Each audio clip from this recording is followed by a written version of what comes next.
या गोष्टीला सगळेच रिलेट करत असतील. तर त्याआधी सकाळी सकाळी आपली ड्युटी चालू झालेली आहे. मस्त असं स्वयंपाकाच्या तयारीला लागली आहे मी.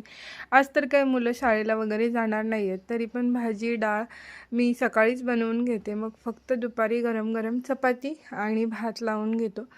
सोबतच मी नाश्त्याची देखील तयारी करत होते. आज मी बनवणार होते शेवयांचा उपमा आणि आता शेवया सारख्या सारख्या खाऊन सगळ्यांना आवडीनाशा झालेत, म्हणून आम्ही 15 दिवसातून एकदा शेवयांचा उपमा बनवायला लागलो.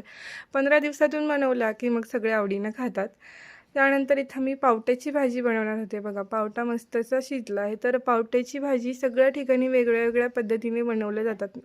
म्हणजेच माझ्या सासरी वेगळ्या पद्धतीने बनवली जाते भाजी आणि तेच उलट माझ्या माहेरी देखील वेगळ्या पद्धतीने बनवली जाते. तर इथं मी आता सासरच्या पद्धतीनेच बनवते, कारण माझी देखील टेस्ट या पद्धतीचीच झाली. आधी थोडीशी वेगळ्या पद्धतीची होती. आधी मला ह्या भाज्या आवडायच्या नाहीत खायला, पण हळूहळू सगळ्याची सवय होऊन जाते, नाही का.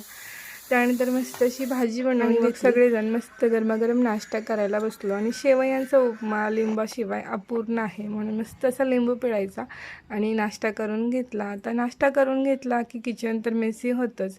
तर आज बऱ्याच दिवसानंतर किचन क्लिनिंगचा व्हिडिओ मी तुमच्यासोबत शेअर करते. आणि किचनमध्ये काम केल्यानंतर आपण कपड्याने पुसून न घेता या पद्धतीने साबणाने पूर्ण किचन घासून घ्यायचं. याच्यामुळे चिकट तेलकट डाग उठलेले असतात ते पूर्णपणे निघून जातात आणि स्वच्छ टापटीप किचन देखील होतं. याच्यावरती मुंग्या ना काहीच होत नाही आणि स्वच्छता देखील राहते. म्हणून मी या पद्धतीनेच किचन क्लीन करून घेत असते. किचन धुवून काढल्यानंतर एका स्वच्छ कपड्याने पूर्ण पुसून घ्यायचं, म्हणजे पाण्याचे किंवा साबणाचे डाग तसेच राहत नाहीत. छान असा आपला गॅस देखील क्लीन होतो.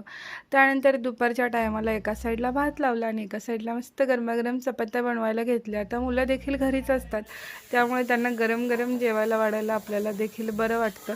रोज ते थंड झालेलंच टिफिनमध्ये खात असतात. त्यानंतर इव्हिनिंगला मी आणि ताई सामान ठेवत होतो. महिन्याचा किराणा आणलेला होता, दोघींचं मिळून तेच चाललेलं होतं.